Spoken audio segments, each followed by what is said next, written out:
नमस्कार, मी सारिका या चॅनलवर तुमचे खूप खूप स्वागत करते। आज आपण लिंबू सरबत करूया। कडक उन्हाळा आहे, असं मस्त रिफ्रेशिंग असं सरबत जर प्यायचं मन होत असेल ना, तर असं सरबत नक्की करून बघा, खूप छान होतं। तर चला आपण इथे सुरुवात केलेली आहे। थोडंसं वेगळ्या प्रकारचं हे लिंबू सरबत आहे, तुम्हाला नक्की आवडेल। तर हे बघा, इथे मी 2 लिंब कापून घेतलेले आहे। मस्त असं हिरवागार लिंबू बघून घ्यायचं, त्याच्यामध्ये छान असा आंबट असा रस असतो। इथे 1 वाटी पुदिन्याची पानं घेतलेली आहे, थोडीशी साखर।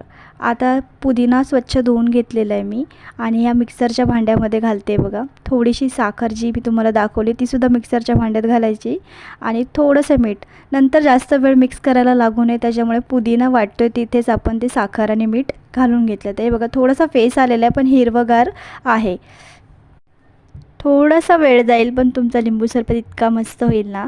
तर हे बघा, या साच्यामध्ये लिंब मी कापलेली ठेवून घेतलेत आणि या काचेच्या भांड्यामध्ये आपण सगळं लिंबूचा रस काढून घ्यायचा आहे।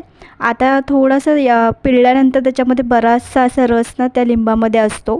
तर काय करायचं, थोड्याशा बिया जर दिसायला लागल्या त्या बिया काढून घ्यायच्या आणि हाताने पिळून घ्यायचा। भरपूर असा रस बघा त्या भांड्यामध्ये निघताना दिसत असेल। आता हे 2 फोडी मी लिंबाच्या पिळून घेतलेल्या आहेत। आता यामध्ये ना आपल्याला भाजलेले जिरे आहेत ना, त्याची पूड घालायची त्याची। मी कालच एक रेसिपी दाखवलेली, त्याच्यामध्ये मी हे जिरं छान खमंग भाजून घेतलं, तर फ्रेश असं आहे, त्याच्यामुळे मी यामध्ये वापरते। पाव चमचा आपल्याला भाजलेले जिऱ्याची पूड वापरायची आहे।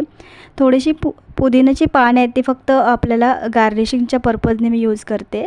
तुम्हाला नसेल आवडत तर तुम्ही नका वापरू। आता याच्यामध्ये जे आपण बनवलेलं जे पुदिना, साखर आणि मिठाचं जे पल्प होतं तो घालायचा आहे आणि थंड पाणी घालायचं त्याच्यामध्ये। आता याच्यामध्ये मला आवडतं म्हणून मी इथे मध घालणार आहे 1 चमचा। मध नसेल वापरायचं तुम्हाला तर तुम्ही पूर्ण साखरसुद्धा वापरू शकता, पण मध वापरून बघा, त्याची मस्त अशी चव येते।